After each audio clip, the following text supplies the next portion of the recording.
And yeah, Ursa, wow, Ursa's seen a lot. 56 games, holy crap. So it is going to be the IO Gyrocopter, though. You got to think Xolotl was suspicious of that. But yeah, with that new Earthshock and the jumping around, interesting concept for Ursa. 10 seconds remaining. 5 seconds remaining.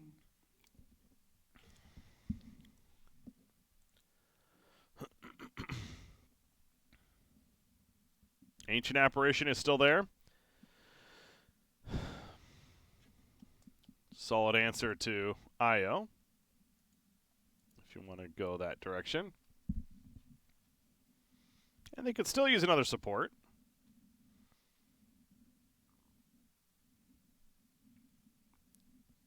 Honestly, I kind of like Ancient Apparition. Cold Feet, he has a couple of ways that it could proc as well.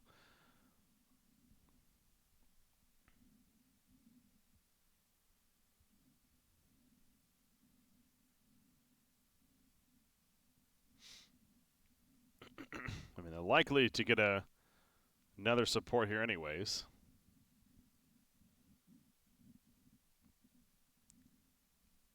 Maybe they want somebody that brings a little more sustainable crowd control, something like a Shadow Shaman.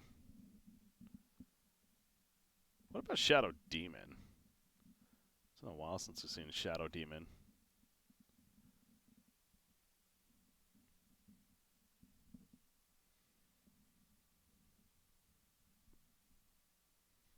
NIP's turn to battle. Outworld Devourer. Well, Xolotl is going to stretch for their mid-hero instead in that 4th spot.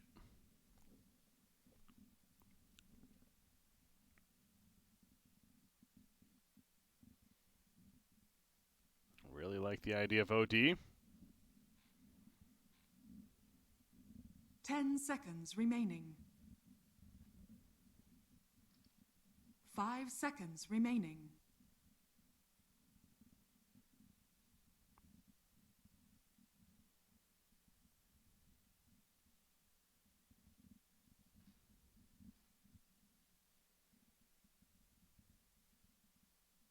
Dire team ban.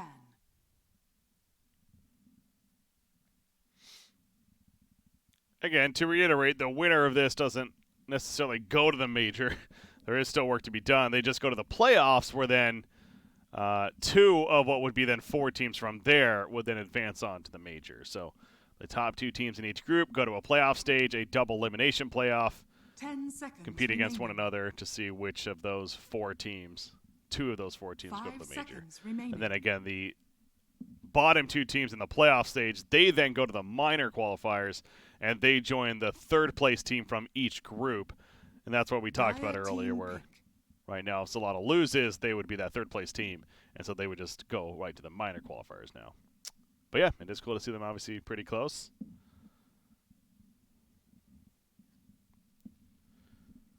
Enigma ban from NIP. You have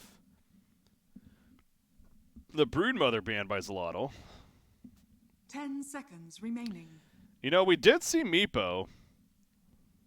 5 I mean, we've seconds seen Meepo remaining. several times, in fact, in these qualifiers. It's actually been a little surprising. I want to say I've seen 3 different Meepo games so far on 3 different players.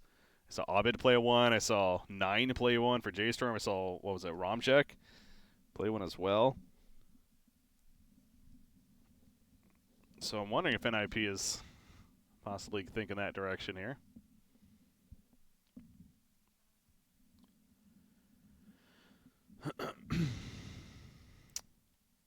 Templar Assassin's also still there for NIP. May not be a bad option either.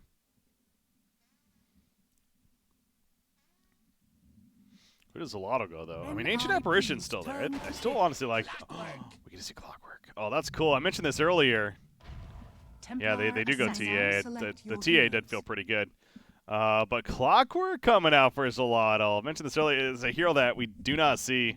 It was more the matchup against the Enigma. I was thinking maybe a Clockwork would be fun to see. Obviously no Enigma here. But a good hero at getting on top of, the back line, in this case the Bane or even the IO.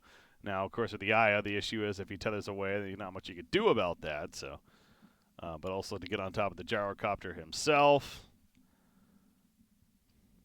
Hey, it's fun to see Clockwork. Hero we do not get to see often. Definitely a bit of a unique draft coming out on the side of Xolotl especially. I do think that last pick, TA, though, is a very good one. TA matches up very well against OD. Not as concerned about the Ursa either. Unless it gets too out of control, which, if that's the case, then, yeah, you have a lot more to be concerned about. Clockwork has been picked up 15 times throughout all these qualifiers, so he's been played every now and then.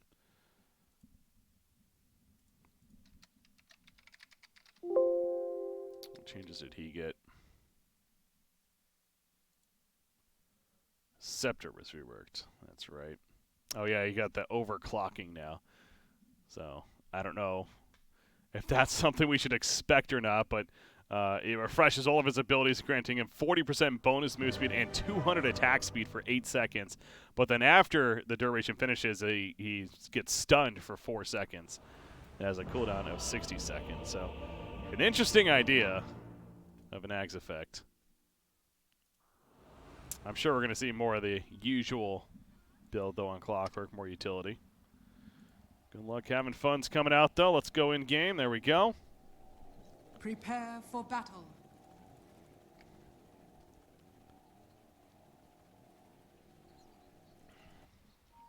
Are we going to see NIP go to the playoffs? Or will Xolotl force at least a tiebreaker match? That is what we're playing for right now. Goosebumps. Goosebumps indeed.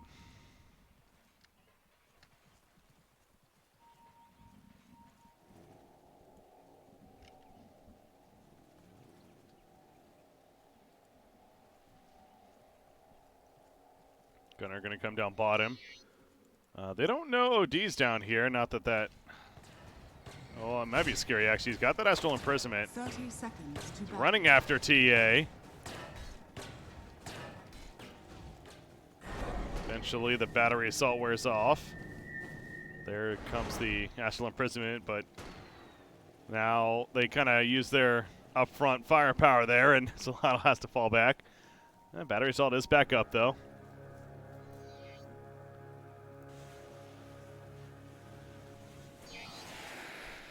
The battle begins. Homing missile, and up, going to be killed. Abaddon?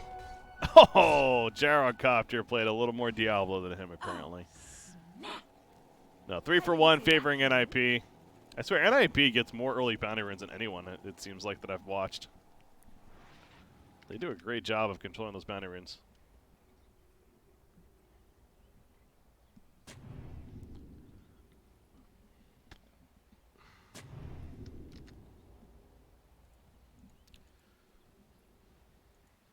So the Bane pick is being played by Peter Pan Dam, but just with the lane setups. We have Byron and IO supporting the Gyrocopter down here instead. Bane will be at the top lane. Intrigued to see if he levels up that Enfeeble. It does feel like one of those kind of one-point abilities now. Be good to have early on.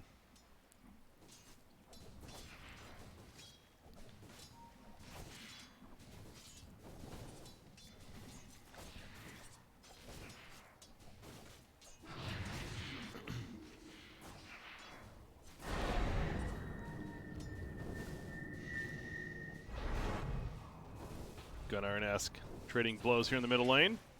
Denied. Esk so far is doing a pretty good job with that Astral Imprisonment.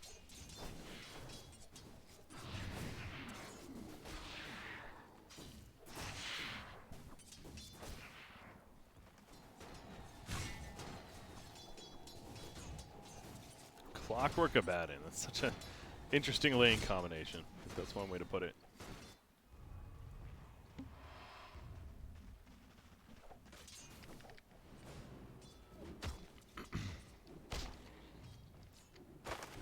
Bane does get level 2. He gets the Nightmare for now. That is kind of weird seeing Nightmare as this Q now. Feeble with the passive just being in the E spot. Radiant's courier has been Actually, killed. haven't played Bane since the patch. You try it out. Do like the hero. Invisibility.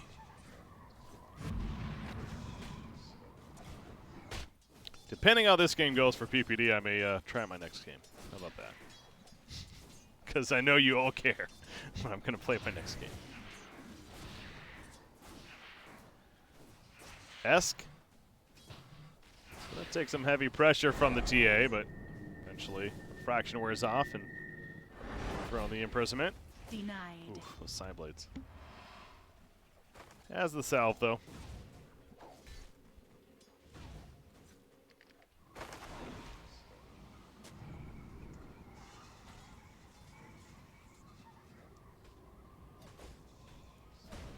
DPD needs to be careful. Yeah, Ursa rolls in with the Urshock's taken off by Crystal Maiden. Dire's Nightmare top that tower is. under attack. Couple more Fury Swipe hits. There's another Urshock. One more. And he gets it. The salve's also wasted. PPD trying to go for the clutch. Not enough, though. And that right there is a perfect example of this rework to Urshock and why Ursa's a pretty strong hero now once again. It's, you know, one of his bigger issues is, of course, the gap closing. Well, he's got a gap closer now.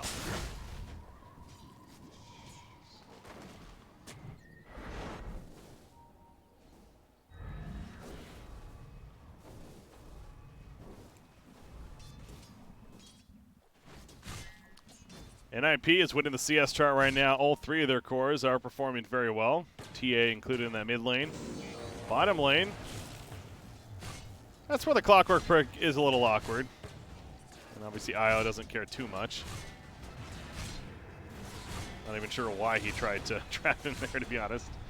Seemed like a odd decision. Dire's courier has been killed. Dire Courier goes down. Hector loses. Is that Hector? That was Ifrit's Courier. That was a wand on it. So Peter Pan Dam causing chaos back here, and he finds a solo kill on a Crystal Maiden. Bane not only getting the Courier kill, but getting the Crystal Maiden. Of course, not only was that the wand for Ursa, but that means the static gold increase is going to stand still for now.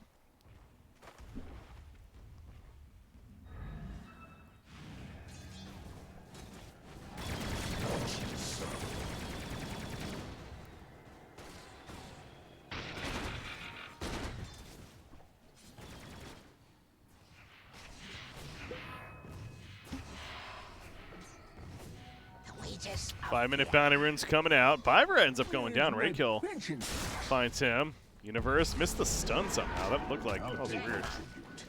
And Universe is actually going to get cut down. He got the bounty rune, but it came at a massive cost, his life. Tower is under attack.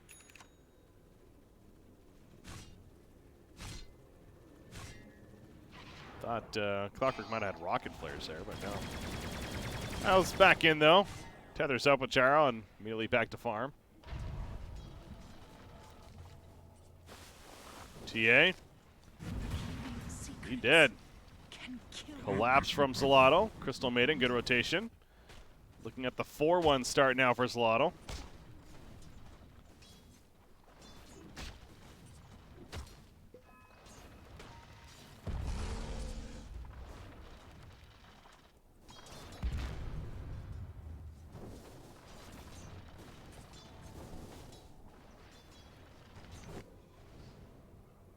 Dire's courier Are has you been kidding killed. me?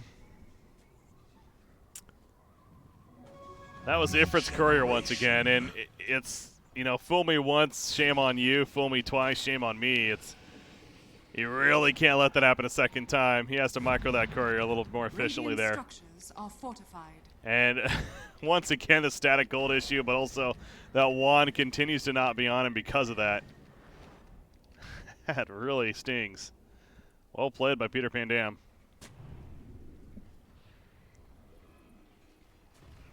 Dire's structures are fortified. Dire's middle tower is under attack.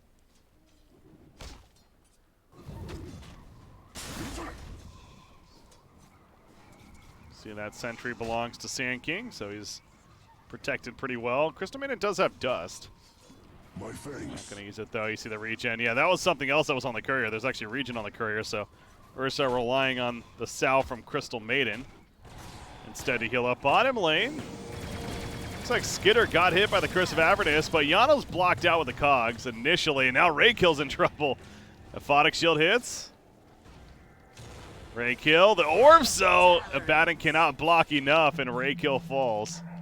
Well played by Biver. I believe I saw Esk or somebody got a neutral. Well, we're all over the place. Okay, top lane, Ursa. He ends up killing Sand King again. Actually, Hector credit for it, but I'm sure Ursa a big part of that. So I was trying to see who got what. All right, Templar Assassin did get the Arcane Ring.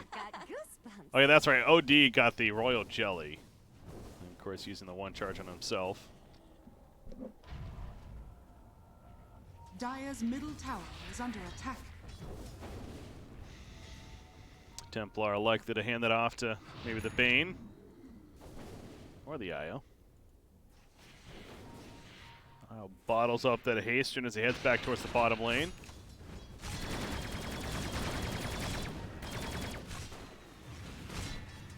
Well, that's coming in. He already used the Aphotic Shield.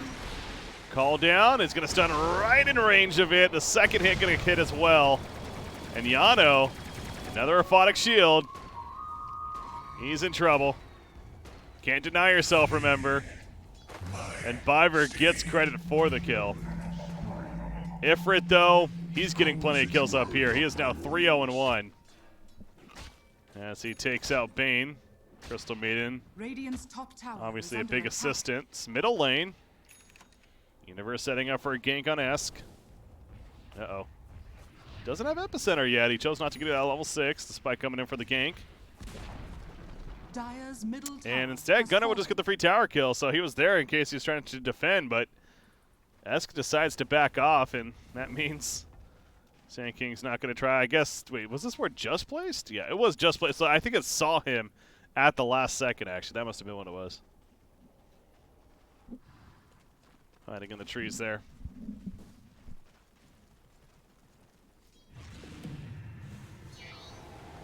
Ifrit finds his own Arcane Ring. Radiant's middle tower is under attack. Honestly, that's actually not too bad for him, considering how much he probably uses that Urshock now. Ooh, smoke play from Xolotl.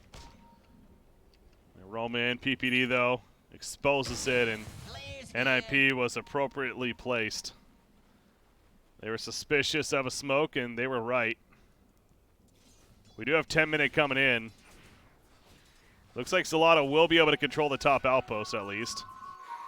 Bottom one should be taken by NIP.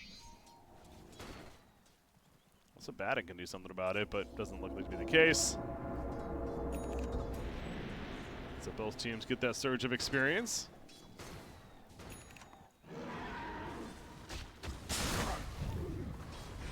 Stun onto Ursa. He has Enrage. Just going to Urshock away for now. Clockwork in the area. Not level 6 yet, though, so no hook shot.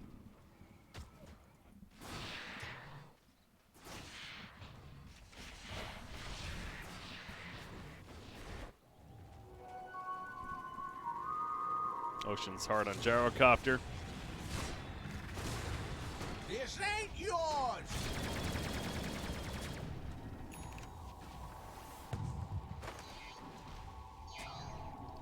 Dire's bottom tower is Uh-oh. under attack. There's a level 6 Clockwork. Tether's on cooldown, so Biver, those cogs are going to do work. Gets picked off, so Clockwork making use of his hook shot right away. Gonna take the outpost for themselves.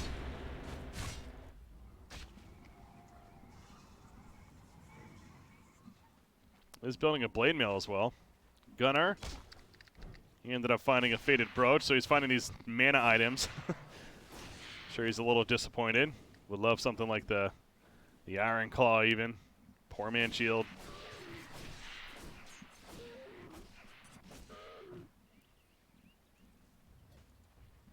I'm sure I'll hand those off though. Sand King is very close to a blink.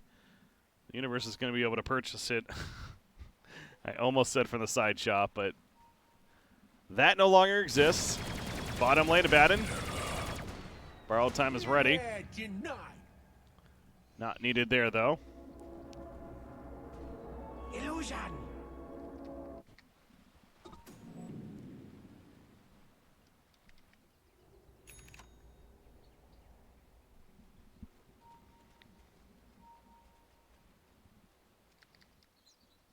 Looks like Templar Assassin, did he finish a Deso? I think so. Yeah, Desolator's going to be delivered to Gunner. And he's not interested in getting a Blink. He is instead looking to go for that Hurricane Pike. I think that's in reaction to the Clockwork especially, but also good against Ursa.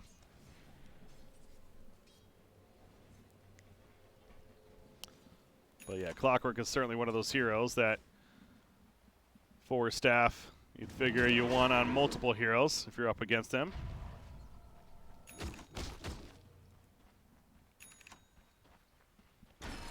Ifrit's thinking of going right into an Abyssal.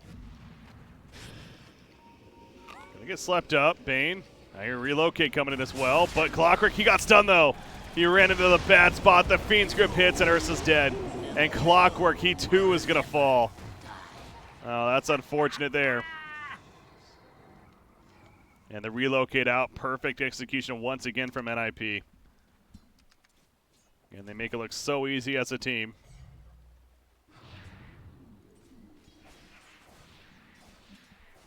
Take a look at that once again. Sleep setup. You see Clockwork jump in, Dire's only to get structures stunned are immediately. fortified. Dire's top tower is under attack.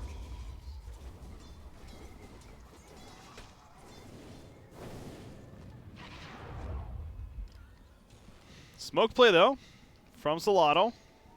As we get 14 minutes into this game now, they're going towards the bottom, so trying to control this area, maybe get that outpost and have it at least for the 15-minute mark. They currently don't control it. Dire's top tower is under attack. Radiant's bottom tower is under attack. Dire are They're scanning. going to take it over, though. So both teams going to be pretty content on just pushing their individual lanes. You see Bane, he did get that Dire's level top 1 tower in is Enfeeble. under attack. Radiant structures are fortified. Dire's top tower has fallen.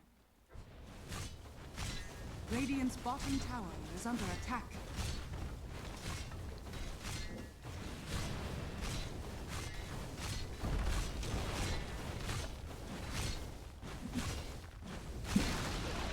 Radiant's bottom tower has fallen.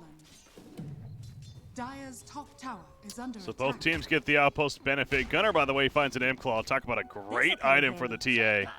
That's actually much better for him than maybe those tier 1 items he was getting. Esk also finds one, though.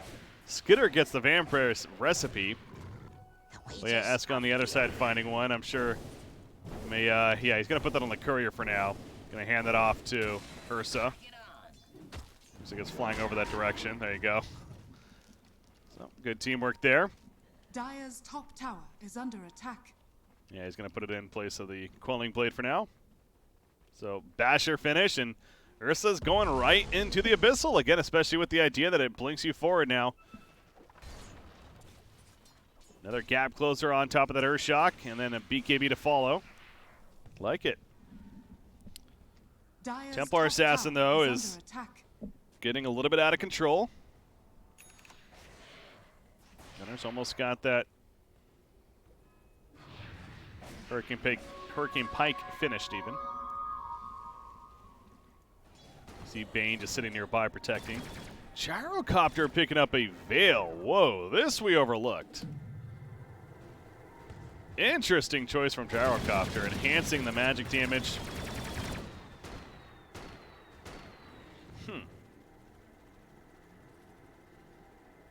Team definitely has a fair amount, especially including with Gyrocopter, of course. And it looks like he's actually going to go a Heaven's Halberd, so this is pure utility Gyrocopter here. This is the heavy magic damage. Top lane could be engaged. No Ifrit. He charges in on top of Biver. Clockwork with the follow-up, and the bash proc through in between as well, and Ifrit just drops Biver. Couldn't even move.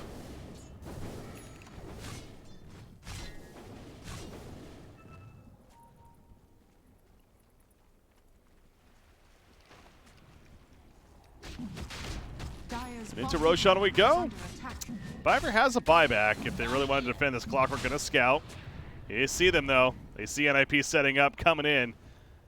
And so Xolotl is not going to commit for it. Clockwork does have that blade mill finished, by the way.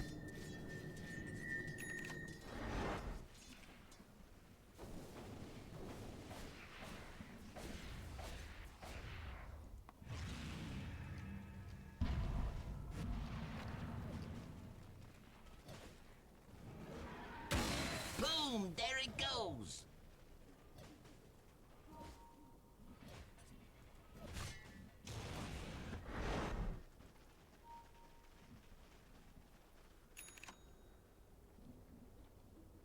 There's the Vanguard finished Radiant on are Ursa. scanning. So again, just about to the Abyssal Radiant's Blade. middle tower is under attack. Let's see if Philosopher's Stone's picked up by Ifrit. He's going to hand that off to Hector. Hurricane Pike picked up by Templar Assassin, though.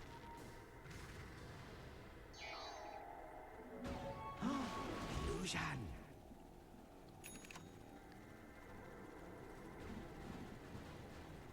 And Heaven's Halberd is now finished. Very good item to have against this Ursa, so maybe that's where it's coming from, is they realize that they need some way to deal with this Ursa. And Heaven's Halberd certainly is one of those ways. As we're not almost 20 minutes, I thought with the outpost might have been there, but still got another minute plus before Dire's bottom the outpost tower experience. is under attack. But point is, the Dire team actually, speaking of that, they could use one themselves. Dire's bottom tower has fallen. I guess Clockwork potentially could be your candidate there, Dire's bottom tower if you were to is pick under one up to attack. deal with this TA.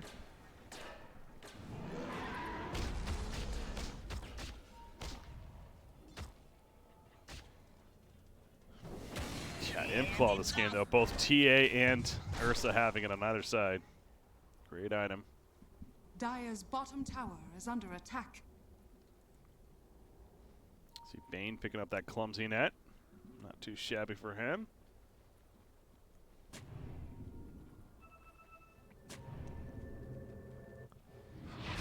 Top lane, Xolotl made their way up here, but NIP is going to defend it.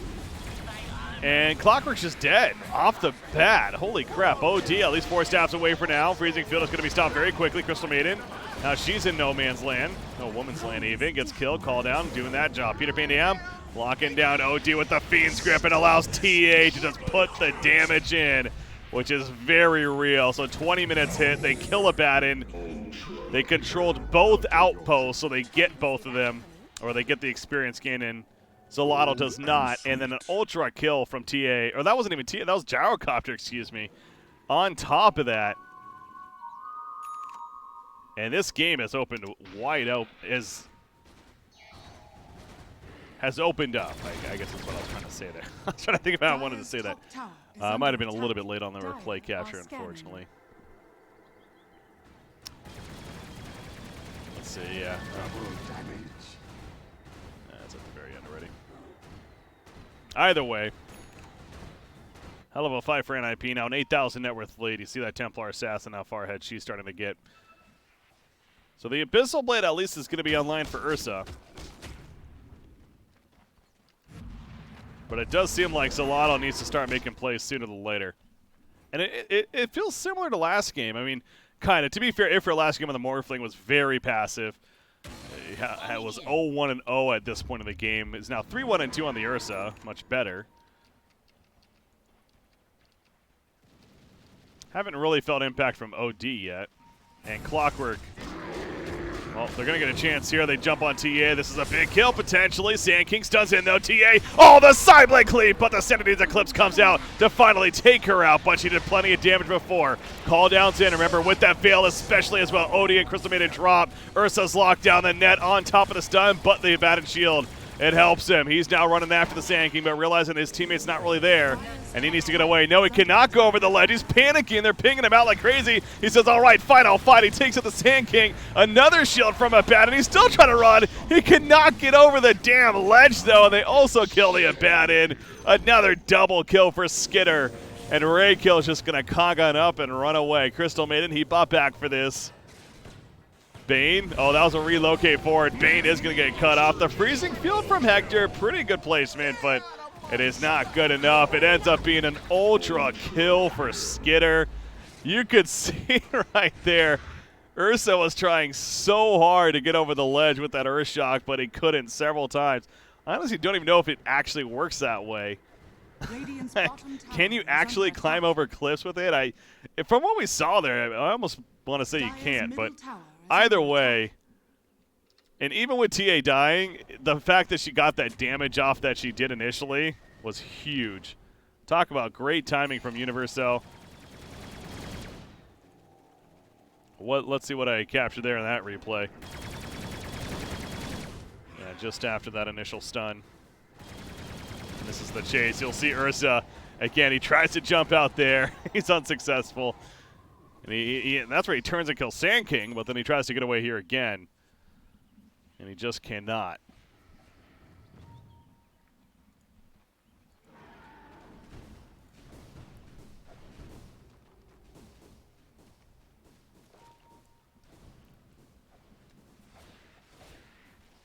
So they do kill TA, but of course the fight won by NIP. Roshan is still up. It's almost a little surprising to have a farm TA on one side and Ursa on the other side, and Roshan's still up at 24 minutes into the game almost. Clockwork, going to be jumped. See that initial hit from Gunnar. Gyrocopter flies in, the call down. Nice damage. They run out of it though. Ifrit with the Abaddon shield again. He's still trying to run, pops in rage.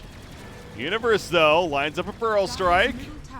A net comes out though, and they are going to chase him down. Maybe not. Astral Imprisonment from OD. Now trying to defend. Can they save the day? Ifrit, he bashes in. He gets away. The Abaddon shield as well, once again helping. Meanwhile, in the backline's Crystal Maiden with the distraction. She goes down. Abaddon eventually run down as well. Clockwork, he too is going to be found. The heals on up, but Skitter will cut him right off. And another double kill for this Gyrocopter. 11-0-6 on this Gyrocopter right now. This build is clearly doing its work, because obviously IO tethering certainly helps. Dire's middle tower is under attack.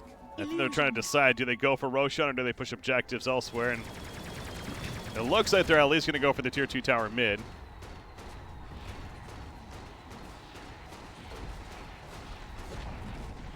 Dire's middle tower has fallen.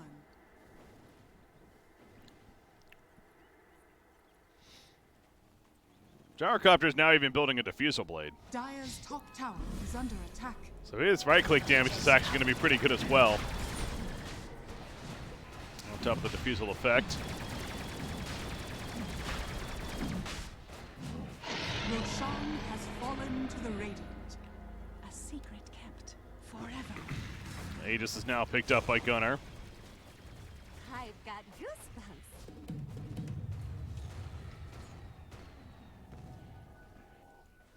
Dire's top tower is under attack. See once again that fight in the mid lane. A couple more neutral items popping out. Back to the live game.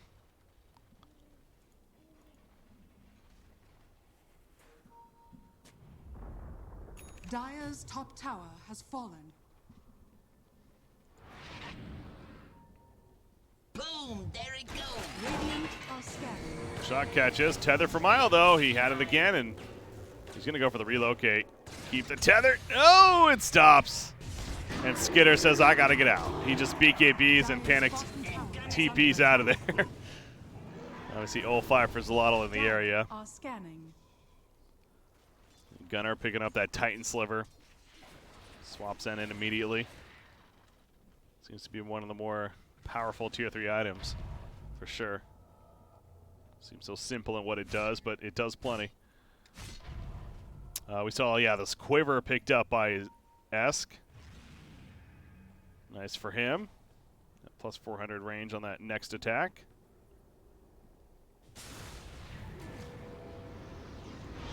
That borrowed time going off.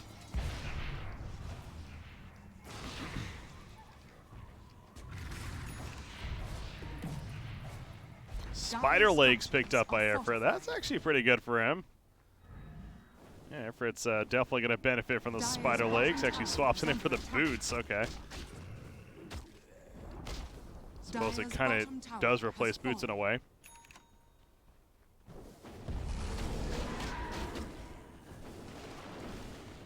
He's gonna walk over the ledge. Just looks funny.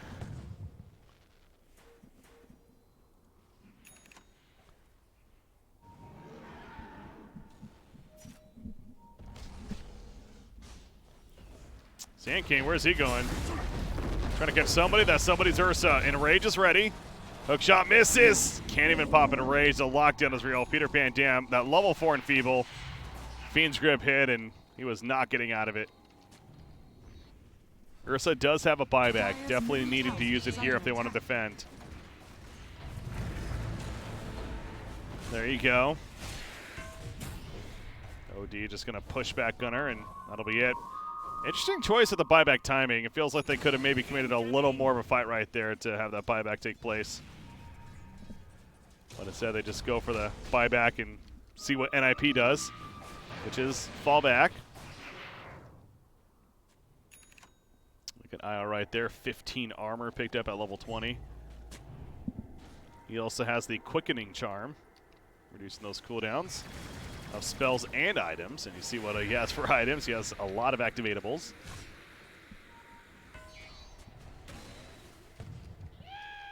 Yeah, you can. Okay. So I see people talking about the Ursa using the Earthshock to jump up. Yeah, I mean, again, Ifrit's a very experienced player on Ursa, and I assume he's played it plenty post-patch. So the way he was trying, it's like, I guess he probably should be able to, but the fact he tried twice there and it was unsuccessful made me think otherwise, but...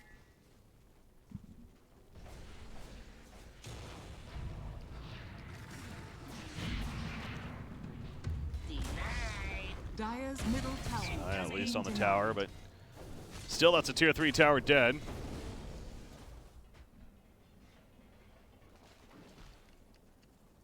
Dire's bottom shrine is under attack.